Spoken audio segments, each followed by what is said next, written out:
Les Américains demandèrent le Mall Saint-Nicolas au gouvernement haïtien.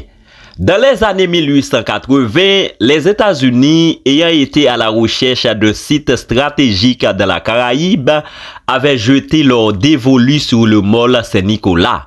Les États-Unis pensaient à établir une base navale en vue de renforcer la doctrine de Monroe par le contrôle de l'Amérique centrale et de stopper l'influence européenne dans la région. Le Mall Saint-Nicolas, par sa position, domine le canal de Panama et le Cuba qui étaient alors deux endroits qui retenaient l'attention des Américains. Ainsi, il cherchait l'approbation des dirigeants haïtiens pour obtenir cette zone favorable à toute expansion politique. À ce sujet, une négociation avait commencé avec le gouvernement de Florville Hippolyte à travers des envoyés comme Frédéric Douglas, l'amiral Bancroft, ce dernier qui constituait une menace pour l'État haïtien. Cependant, cette affaire a été déchargée au ministre Anténor Firmin qui a laissé un meilleur exemple aux politiciens haïtiens. Pour ce Caprois, il ne s'agit pas de négocier en fonction de son intérêt mesquin, mais de montrer aux étrangers que la nation haïtienne détient une souveraineté qui mérite d'être prise en charge.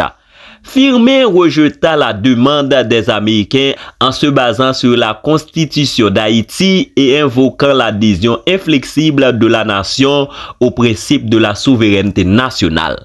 Anténor Firmin avait envoyé une correspondance à l'amiral Bancroft et dans celle-ci, il relata: acceptant votre demande comme exprimée dans une telle clause équivaudrait aux yeux du gouvernement d'Haïti à un outrage à la souveraineté de la République aussi bien qu'une violation flagrante de l'article 1 de notre Constitution.